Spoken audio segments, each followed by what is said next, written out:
Zona. Bisa ya, kita mulai ya.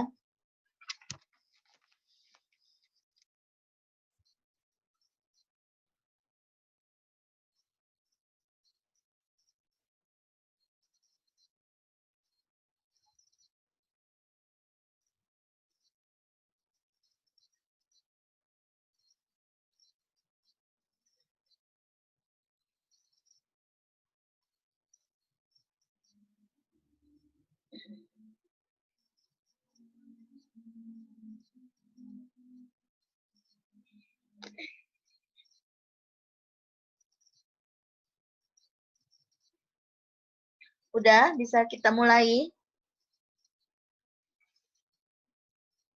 Sudah.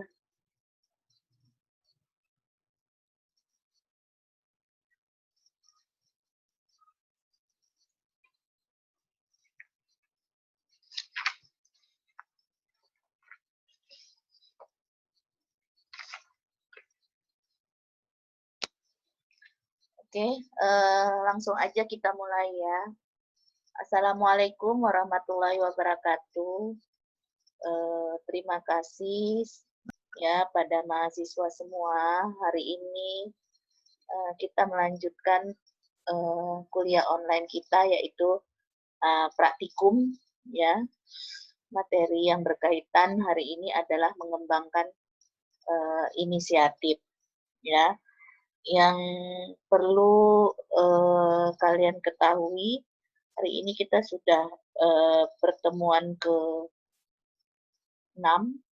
ya. Jadi hari Selasa malam ya, tambahan perkuliahan ya di jam 5 ya, Selasa sore ya, di jam 5 tanggal 13 Juli ya, di pertemuan ke-7, dan berarti kita praktikum membawa klien atau konseling kalian adalah di hari Kamis minggu depan ya, di pertemuan ke-8, yaitu di jam 19 sampai 20.30 ya.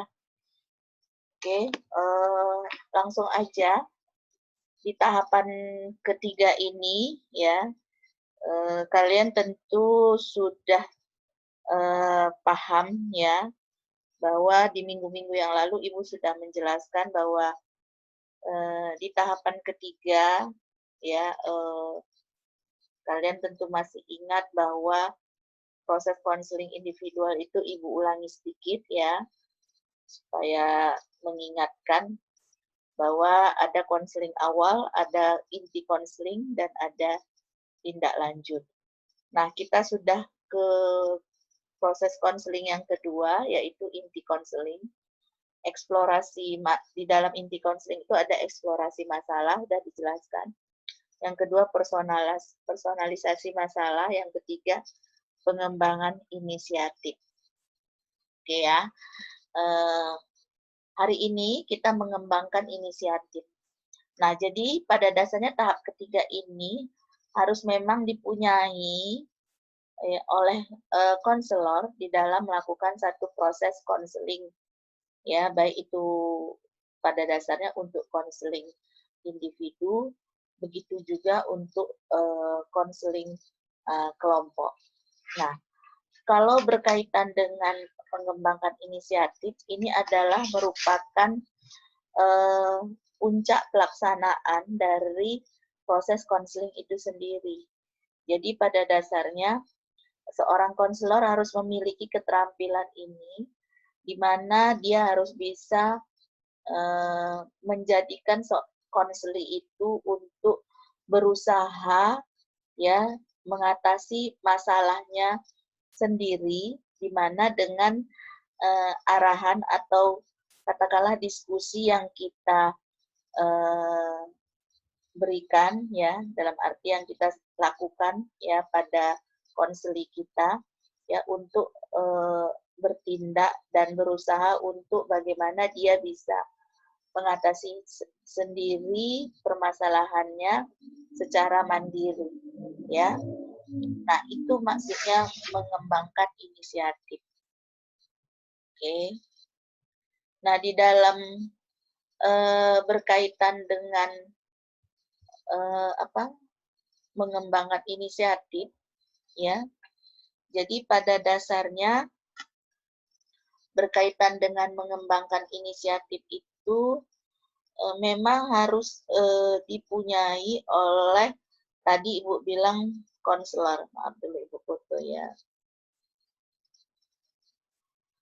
Tolong dibuka videonya ya.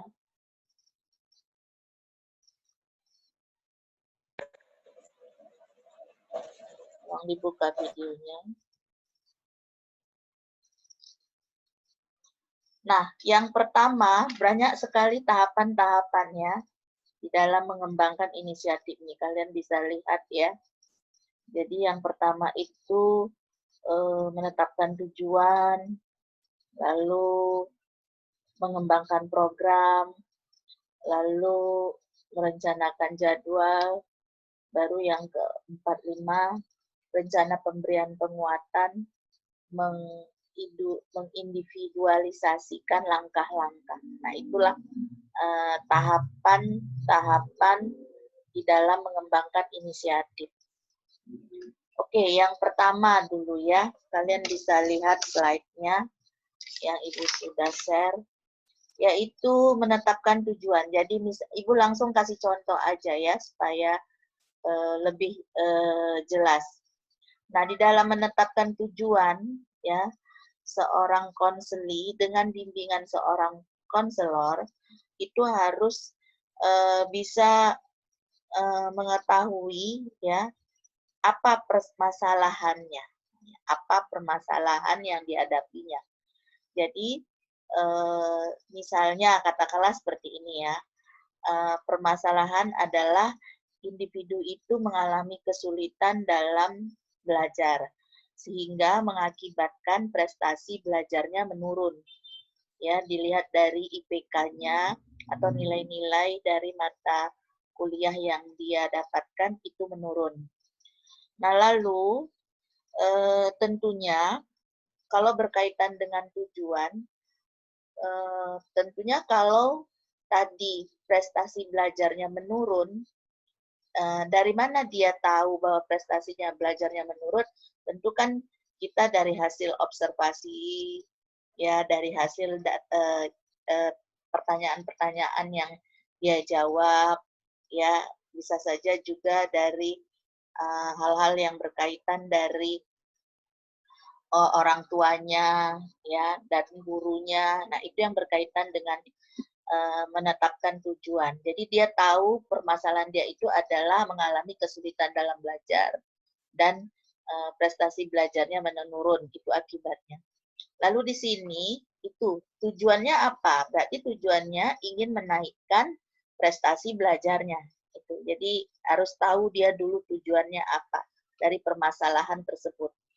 Lalu di dalam menetapkan tujuan itu ada komponen-komponen. Berarti komponen itu adalah kalau prestasi belajarnya menurun, berarti komponennya apa saja?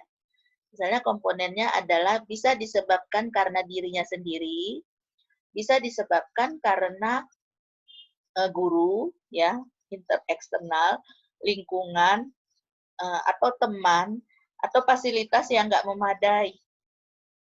Nah, itu yang berkaitan dengan komponen-komponen. Lalu kalau menetapkan fungsi, misalnya mendeskripsikan apa yang dikerjakan. Jadi berkaitan dengan fungsi itu adalah untuk meningkatkan prestasi belajar, maka apa yang dikerjakan, jadi aktivitas apa yang perlu dikerjakan untuk meningkatkan prestasi belajar. Nah, misalnya ya, kalau prestasi belajarnya menurun, apakah dia tidak mengulang pelajaran, ya, ataukah main HP saja? Nah, itu katakanlah yang berkaitan dengan aktivitas yang dia lakukan menyebabkan prestasi belajarnya menurun. Jadi kalau untuk naik dia prestasi belajarnya bagaimana? Ya dia mengulang pelajaran, tidak main HP, atau berdiskusi, atau bertanya pada saat guru menjelaskan. Nah, itu contoh-contohnya. Nah, jadi masuk ke menetapkan proses.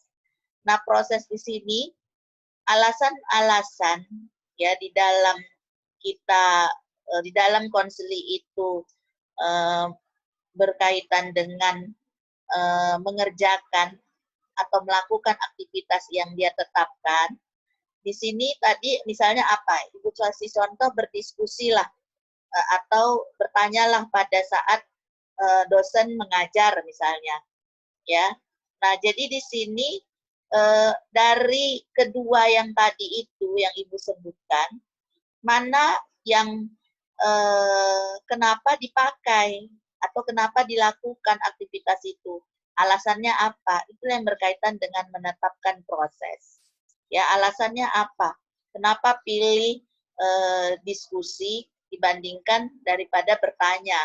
Atau sebaliknya, ya, kenapa harus mengulang pelajaran dibandingkan tidak mengulang? Dibandingkan berdiskusi, misalnya seperti itu. Jadi, mana-mana yang menyebabkan itu menurun, mana-mana yang menyebabkan itu bisa menaikkan prestasi belajar, maka itulah yang ditentukan alasannya apa. Nah, lalu kalau menetapkan kondisi, ya, menetapkan kondisi, misalnya kondisi pada saat kapan dia bertanya yang tepat. Ya, tentunya kalau kayak kalian, kondisi pada saat setelah dosen menjelaskan, bertanyalah, misalnya seperti itu. Ya, jadi atau diskusilah, misalnya berdiskusi itu pada saat kapan? Pada saat misalnya di mata kuliah sedang berlangsung, ya, kalau ada pertanyaan-pertanyaan yang berkaitan dengan presentasi, atau pada saat setelah mata kuliah ini selesai dengan membentuk kelompok-kelompok. Nah, itu contoh-contohnya.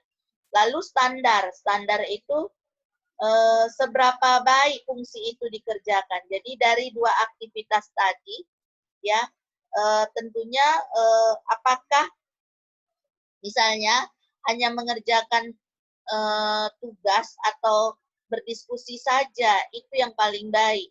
Dan kalaupun paling baik, itu diskusinya berapa kali. Nah, itu maksudnya menetapkan standar. Ya.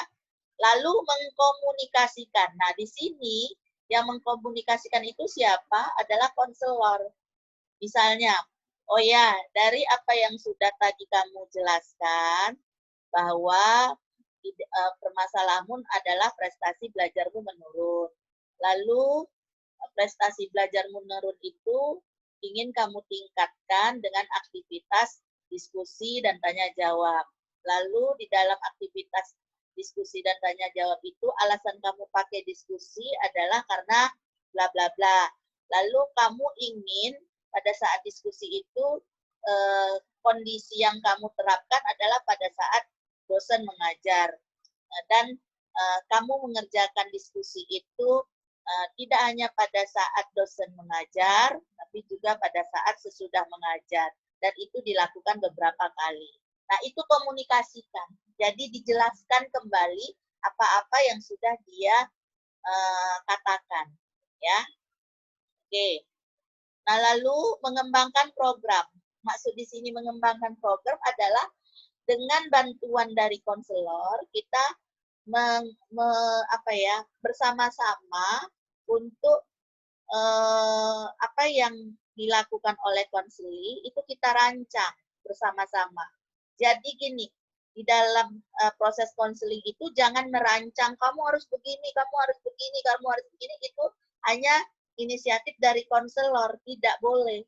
Tapi inisiatif itu namanya mengembangkan inisiatif adalah yang dilakukan, ya, idenya itu adalah dari konseli, tetapi dengan bantuan konselor itu diarahkan, dikembangkan. Kalau kamu melakukan ini, sebaiknya kamu ini. Kalau kamu nggak melakukan ini, akibatnya ini. Nah, itu contohnya. Ya.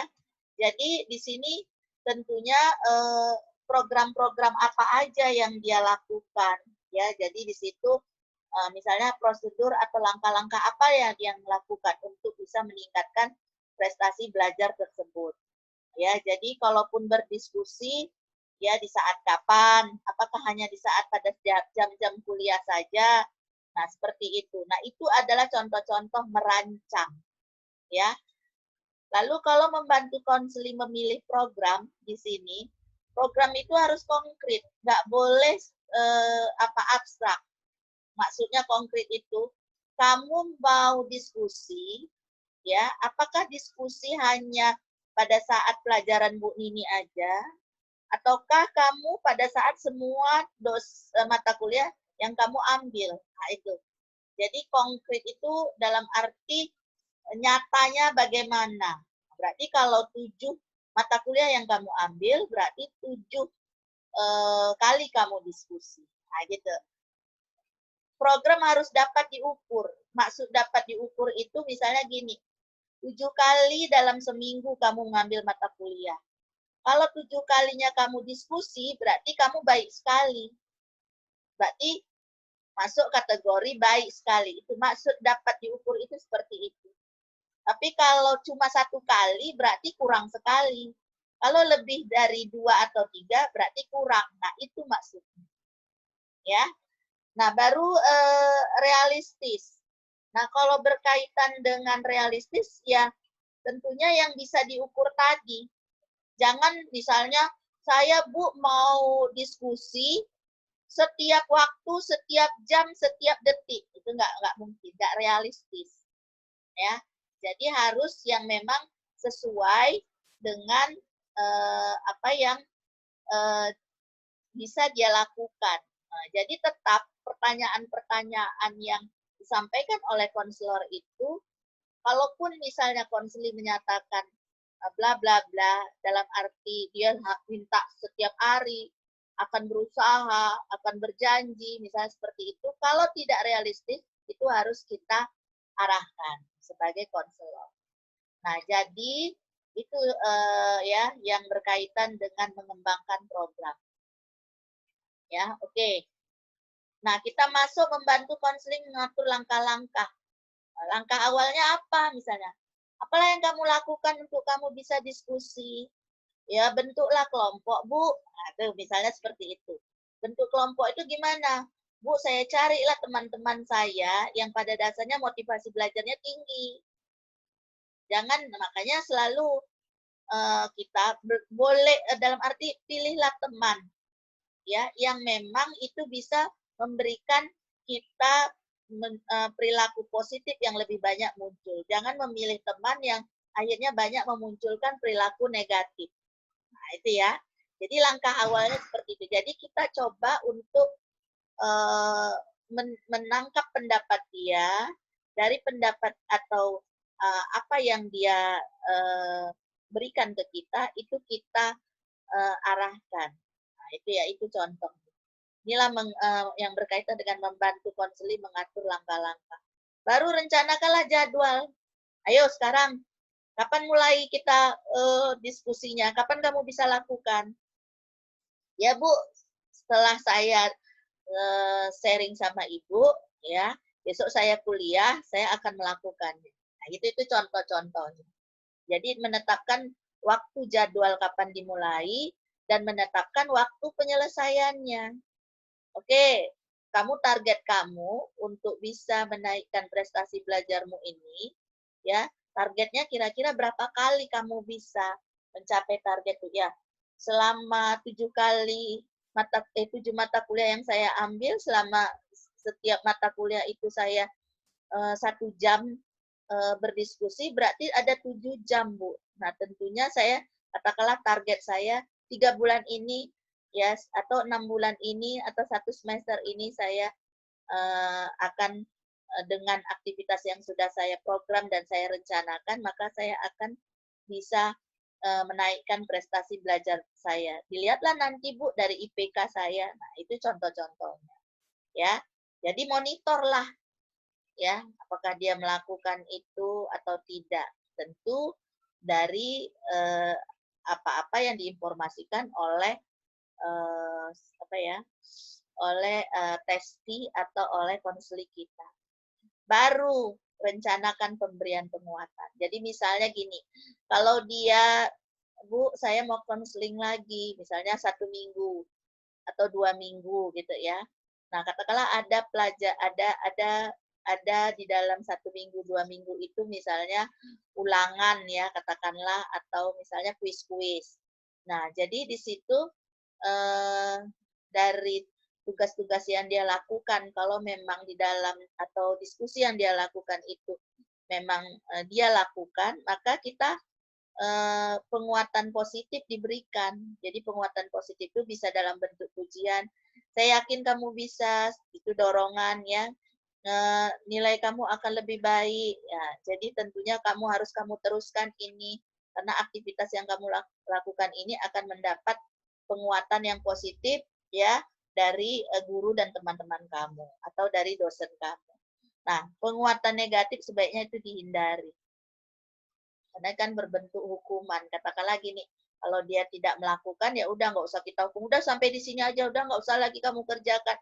Kita marah-marah pada konseli itu tidak disarankan. Lalu mengindividualisasikan langkah-langkah. Nah, jadi oke, langkah-langkah kamu dari yang sederhana sampai yang kompleks, misalnya gini, kamu sudah melakukan membentuk diskusi ya pada teman-teman kamu dengan memilih orang-orang yang tepat. Nah, gitu. Lalu kalau sesudah itu kamu apa yang kamu lakukan? Misalnya, oh saya menanyakan secara aktif pada teman-teman ya kapan kita diskusi dari hal-hal yang sederhana sampai akhirnya yang kompleks yang sifatnya abstrak gitu ya. Nah, tentunya ya berkaitan dari langkah-langkah itu ya tentunya harus mana yang perlu disegerakan, mana yang perlu ditunda dulu ya atau bukan itu langkah yang pertama atau kedua tapi itu mungkin langkah yang terakhir. Jadi maksudnya ya kerjakanlah yang menurut kamu itu merupakan langkah pertama kamu, bukan langkah kedua atau ketiga atau tidak berurutan. Nah, itu maksud. Oke, jelas dari penjelasan Ibu. Jadi intinya mengembangkan inisiatif ini, semua inisiatif atau ide itu harus yang keluar idenya dari konseli. Baru apa yang dia katakan itu kita diskusikan. Nah, disinilah peran konselor untuk mengembangkan apa-apa yang sudah dia usaha-usaha yang sudah dia lakukan dan itu memang dia bisa lakukan, itulah yang kita coba fokuskan, kita sarankan pada dia untuk terus melakukannya. Jadi ini maksudnya berkaitan dengan mengembangkan inisiatif. Sampai di sini ada pertanyaan? Ada? Ada pertanyaan sampai di sini? Ada? Silakan mahasiswa bertanya. Penguatan negatif maksudnya bagaimana ya, Bu? Nah, penguatan negatif itu yaitu misalnya pemberian hukuman. Nah, jadi misalnya kan di dalam satu proses konseling itu kan misalnya lah konseling itu tadi sudah melakukan aktivitas diskusi ya. Nah, tetapi yang dia lakukan kita mintakan 1 minggu ini kamu diskusi gitu ya. Tapi dia melaporkan pada kita pada sesi proses konseling kedua atau ketiga, saya kayaknya tiap hari diskusi nggak bisa lah Pak, nggak bisa lah Bu. Jadi saya hanya bisa melakukannya 1 kali atau 2 kali. Nggak semua mata kuliah itu saya bisa berdiskusi dengan teman-teman saya. Nah itu berarti kan janjinya kan dulu tiap hari. program dia, ya kan? Nah, misalnya kalian janjinya kan setiap pertemuan mau bertanya, tapi ada pada sesi-sesi tertentu kalian tidak bertanya. Nah, itu contohnya. Nah, dia datang ke kita, kita tidak boleh memberikan hukuman. Misalnya, kamu janji-janji aja, itu contoh-contoh verbal. Atau, kamu kalau seperti itu, gimana kamu mau nilainya dapat bagus? Kamu yang berjanji, kamu pula yang mengingkarinya. Nah, gitu. Jadi, meskipun dia, ya itu contohnya penguatan negatif. Nah, jadi penguatan negatif di sini sebaiknya dihindari. Ya, jadi katakanlah gini, meskipun dia 7 kali yang merencanakannya, selalu bertanya, misalnya pada saat dosen mengajar, tapi yang dilakukannya hanya sekali, nah, maka kita tetap memberikan penguatan positif. Oke, berarti kamu sudah melakukannya. Dan apa manfaat yang kamu dapatkan pada saat kamu bertanya pada dosen? Oh, jadi saya lebih banyak paham, Bu. Ya, misalnya gitu. Saya lebih banyak paham, Bu, berkaitan dengan penjelasan dari dosen. Karena banyak yang bisa saya gali, ya gitu kan. Kan manfaat. Oke, kalau begitu, ya kamu ulangi lagi lah. Jangan hanya cuma 1 kali. Itu maksudnya, Pak. Jelas? Jelas, Bu, jelas paham. Oke. Ada lagi? Di rumah Ibu ini hujan lebat. Di tempat kalian? Lebat kali, Bu. Lebat. Masih geluduk, Bu. Iya, iya. Oke, ada pertanyaan? Belum, Bu. Nah, jadi intinya kita sebagai konselor yang mengajukan pertanyaan lebih aktif, lebih banyak ya kepada konseli supaya dia bisa mengembangkan inisiatif. Paham ya?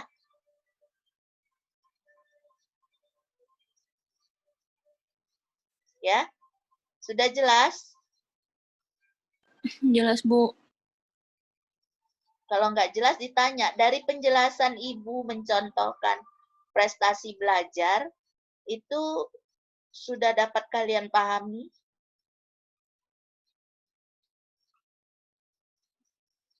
Halo? Sudah dapat dipahami? Mana nih Paham Agung? dikit-dikit, Bu. Biasanya tanya tuh. Apa Pak Ragol? Paham dikit-dikit, Bu. Ini, Bu, masalah penguatan negatif tadi. Apa bisa konseli kita kasih hukuman? Nah, tadi kan udah Ibu bilang ya Pak, sebagai konselor ya penguatan negatif itu sebaiknya tidak dilakukan. Ya, Oh, oke. tidak Oke, Bu. dilakukan. Ya, Bu. Tapi ingat ada catatannya. Kalau seandainya di dalam satu proses konseling itu sudah beberapa kali dia tidak melakukan aktivitas yang dia janjikan, dalam arti bukan dijanjikan, dia berikan, itu kan ide dia kan kita gini, kamu diskusi, kamu bertanya, saya Bu maulah bertanya pada dosen pada saat mengikuti perkuliahan, tapi dia tidak melakukannya, kan gitu kan Pak? Dan itu udah 2-3 kali di dalam proses konseling. Jadi gimana mau maju kan? Gimana mau mau merubah? Nah, atau kita tanyakan lagi kalau seperti itu, apa yang apa yang jadi hambatan kamu untuk kamu tidak bertanya? Kan gitu kan? Meskipun dia melakukan seperti itu, tetap kita penguatan negatif itu tidak kita lakukan. Tapi kalau sudah 2 atau 3 kali dia tetap saja tidak melakukan itu, kita bisa memberikan penguatan negatif. Contohnya, oke, kalau contohnya misalnya ucapannya gini, kalau seperti itu berarti udah berapa kali kamu yang ingin melakukannya, itu ide kamu, tapi kamu tidak melakukannya. Nah, jadi saya mungkin sangat kecewa dengan Anda. Nah, gitu kan. Jadi Semacam menegur kekonsistenannya lah ya Bu ya. ya, jadi intinya Oke, Bu. jangan memberikan penguatan negatif. Ya, diminimalkanlah itu, dihindarilah itu. Ya, tetapi misalnya contohnya gini, bisa juga dengan penguatan negatif kalau terakhir kali kalau kamu tidak melakukan juga dengan apa yang kamu katakan dan kamu ucapkan, maka kira-kira apa ya konsekuensinya kalau kamu tidak melakukan lagi? Jadi tetap penguatan negatif itu serahkan ke dia. Oh ya udahlah Bu, kalau kayak gitu, udahlah Bu, biarlah saya yang berkaitan dengan hal yang ini sudah saya nggak melakukan. Nah, jadi tentunya apa?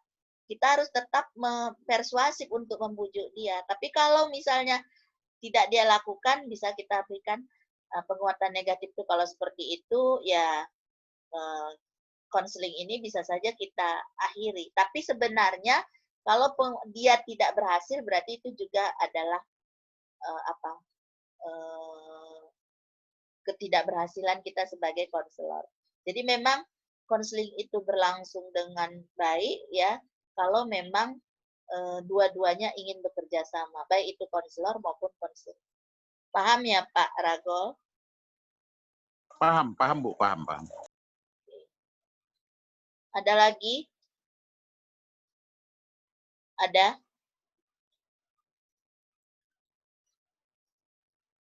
Ada? Silakan yang mau bertanya. Ada? Nah, jadi ini ya, ini kan naskah wawancara antara konselor dan konseling. Jadi dari semua ini yang Ibu jelaskan ini, kalian bisa membuat pertanyaan-pertanyaan yang berkaitan dengan tahap mengembangkan inisiatif ini dari nomor 1 sampai nomor 5. Paham? Misalnya ya, rencana pemberian penguatan positif. Kita sebagai konselor bisa menanyakan, nah oke, kamu sekarang sudah banyak perubahan yang kamu dapatkan. Aktivitas-aktivitas yang kamu berikan, yang kamu lakukan, ya, dan Ibu lihat sudah cukup baik, ya. Nilai kamu semakin lebih baik. Nah, kalau seperti itu, ya, tentu kamu apa? Misalnya penguatan positif itu, kamu ingin pada dasarnya dipuji atau bagaimana? Dipujilah Bu, nah, gitu. Oke, saya bangga dengan kamu. Nah, itu contoh-contoh pertanyaannya.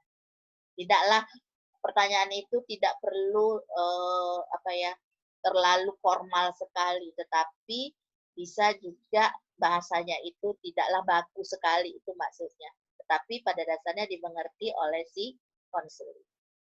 Paham? Halo?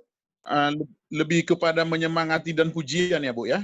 Iya, penguatan positif itu Oke, siap Bu. yang berkaitan bisa dalam bentuk verbal, bisa juga dalam bentuk non-verbal, misalnya bahasa tubuh kita sebagai konselor, misalnya katakanlah dengan kalau dulu belum social distancing kan, misalnya menepuk dadanya gini kan, gitu kan? Bukan menepuk dada, menepuk bahunya, ya kan? Atau memegang kepalanya, misalnya anak kecil, ya kan? Tapi kalau di sekarang ini misalnya, oke, gitu ya. Nah, itu bahasa tubuh. Atau penguatan positif itu kita kalau misalnya dia orang tuanya ikut mendukung, ya kita bisa minta pada orang tuanya. Misalnya dalam bentuk memberikan pujian, ya ataupun semacam apalah ya, pemberian dalam bentuk benda yang pada dasarnya memang itu dibutuhkan oleh anak. Udah jelas? Jelas Bu, jelas. Oke. Hanya Pak Ragol yang bertanya, yang lain mana?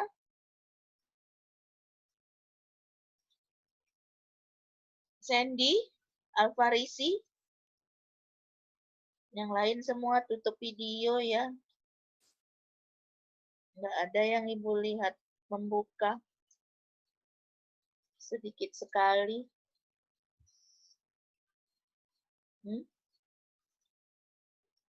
Ada yang mau tanya, Ais? Indah, ada? Agung, ada mau bertanya, Agung? Nggak ada. Udah jelas ya? Ya, mudah-mudahan dengan sedikit ini kalian bisa jadi konselor ya. Tapi berlatihlah. Ya, karena di dalam kalian nanti melakukan proses konseling, ya sangat dibutuhkan sebagai seorang konselor itu apa? Keterampilan komunikasi yang harus dilatih. Ya, jangan diam aja. Ya, model diam saja, nggak bisa. Kapan kita mau melatih kalau kita tidak mau mencoba? Ya, jadi jangan hanya gini loh, konseling individu ini kadang ya karena kan kita hanya kita berhadapan dengan konseling kan yang menilai. Jadi kalaupun misalnya katakanlah ada kesalahan dalam komunikasi, dia kan bisa mengulang lagi kan dari pertanyaan kita. Maksudnya apa ya Pak ya? Maksudnya apa ya Bu? Jadi meminimalkan dalam arti ketidakpercayaan diri kita karena kita belum terlatih. Tapi mencobalah, terus mencoba sehingga itu jadi apa? Kita terbiasa dan punya pengalaman. Nah, jadi apalagi kalau nanti untuk wawancara kelompok di mana konselingnya banyak kan bisa terlihat beberapa orang berlatih. Nah, jadi selalu Ibu bilang rajinlah bertanya, rajinlah apa ya, kayak Pak Ragol tuh kan, bertanya gitu kan, meskipun katakanlah gini, katakanlah ada permulaan kita, kata-kata kita yang belum dapat dimengerti, dipahami gitu kan, belum bisa tutur kata kita itu apa ya, mudah dimengerti. Tapi kalau sudah 2 atau 3 kali, itu akan semakin lebih baik daripada tidak pernah mencoba. Nah, makanya dari 14 kali pertemuan, teori udah selesai kan. Yang bertanya kan yang itu-itu aja kan. Yang lain diam aja. Berarti nggak pernah mencoba. Sayang. Sayang sekali. Nah, makanya mencobalah. Ya, berlatih-latih. Jadi kalau kayak gini dengan tugas, ya berlatih secara tertulis kan. Baru kalau sudah tertulis kita ekspresikan, kita katakan secara verbal. Ya, jadi ini semua mengembangkan inisiatif ini adalah kita membuat pertanyaan-pertanyaan yang berkaitan dari sini ya sampai ke sini. Itu pada dasar. Oke, sudah jelas? Oke. Jelas Bu, jelas. Udah. Oke lah ya. Ibu nggak kasih tugas secara tertulis.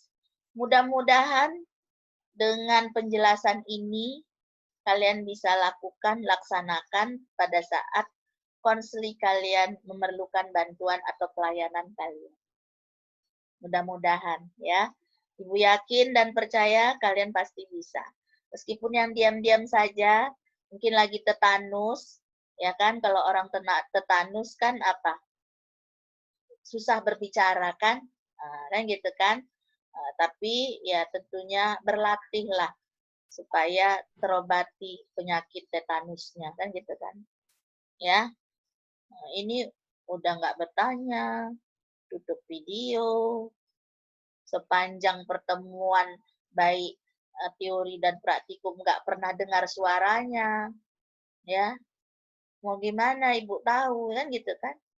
Nah, ya itulah kelemahan dari online kan, nggak tahu Ibu yang mana itu wajah si Joshua perdamaian. Nggak tahu Ibu yang mana wajahnya. Kan gitu kan? Waktu waktu apa? Waktu teori tutup videonya terus. Waktu teori presentase tak datang dia, tak presentasi. Ya kan? Waktu praktikum gitu juga, ditutup juga. Jadi nggak tahu Ibu mukanya kayak mana. Kan gitu kan? Ya, jadi kalaupun kita ketemu, ya kan, tatap muka, ya, untuk apa ya, kalau berkaitan dengan ibu nggak mengenal ya wajar lah ya. Makanya sapalah, saling menyapalah kita. Nah, seperti itu. Ya. Jadi supaya terlihat mukanya kayak Sandy nih. Oh, ganteng sekali kan? Ternyata seperti itu. Ya, jadi itu yang berkaitan. Nah, oke, sudah jelas? Kalau sudah Oke, jelas, Bu, jelas, Bu. ya hari Selasa tanggal 13 Juli, kita kan sudah habis teori ya. Sudah habis, maka kita masuk jam 5 sore ya. Ya, jam 5 sore. Dan tanggal 15 Juli, kalian sudah bawa testi atau konseli kalian di room cloud ini. Oke, jam 7 ya. Jadi ingat siapa syarat ikut praktikum pada waktu pertemuan ke-8 adalah membawa konselinya bersama dia di dalam room ya, lalu membuka video ya, tidak boleh ada yang tutup. Kalau tutup berarti ibu tidak anggap praktikum. Ya, selama proses berjalannya praktikum. Dan videokanlah ya yang berkaitan dari selama proses kalian konseling. Ya, kalau tidak cukup ya maksimal 1 jam saja ya. Dan tentunya kalau dalam arti belum siap kalian melakukan proses konseling dalam arti mengambil data, silakan melanjutkannya di tatap muka atau di video call atau online lainnya. Oke, sudah jelas? Ada yang mau ditanyakan? Maksudnya, Bu, tidak siap melakukan apa, baru ditatap muka. Ibu bilang maksudnya bagaimana? Maksudnya Kelanjutan gini, dari... kita kan hanya online ini, Ibu sediakan jam 7 kan sampai setengah 9. Oke, Iya, Bu, siap, Bu. di Ya. close ini ya. Kalaulah Ya, Bu. kalian tidak selesai di dalam melakukan proses konseling pada klien kalian, kalian bisa melanjutkannya besok atau besoknya lagi atau beberapa kali. Ya, itu maksudnya di tatap muka bersama testi kalian atau konseli kalian. Itu maksudnya. Oke, Bu. Hal durasi videonya? Apa? Kayak mana, Pak? Hal durasi videonya? Durasi videonya yang hanya direkam pada saat tanggal 15 Juli saja. Oke, Yang siap, Bu. lainnya nggak Paham. usah direkam. Hanya pada Siap, saat siap, Bu. Siap. 15 Juli saja itulah yang direkam. Kalaupun ada konseling-konseling berikutnya, ya itu tidak usah direkam. Oke? Udah jelas? Ya, Jelas, Bu. Berarti Jelas. waktu Bu, lagi Bu. praktikum aja kan, Bu? iya, pada saat praktikum saja yang direkam pakai video ya. Maksimal kan 1 jam, Bu. Jadi kalau misalnya memorinya kepenuhan nggak sampai 1 jam, Bu? Oke, paling tidak, gini ya, minimal setengah jam, maksimal 1 jam. Ya. Baik, Bu. Oke. Itu yang terekam ya, Bu, ya? Iya, yang terekam. Masukkan di Siap, flash paham, disk paham. ya. Ya, Pak? Siap, paham. Nah, paham ya. Siap, paham, Bu. Oke, terima kasih ya kalau nggak ada pertanyaan. Terima kasih atas kerjasamanya ya. Tentunya mudah-mudahan dengan sedikit ini ya kalian bisa dapat menangkap ya apa-apa Ibu jelaskan. Oke, sampai jumpa ya. Terima kasih buat semuanya. Kita jumpa lagi hari Selasa jam 5 sore dan hari Kamis di praktikum dengan membawa kliennya. Oke, sampai jumpa. Assalamualaikum warahmatullahi wabarakatuh. Terima kasih buat Waalaikumsalam. Warahmatullahi Malam wabarakatuh. Bu. Selamat malam.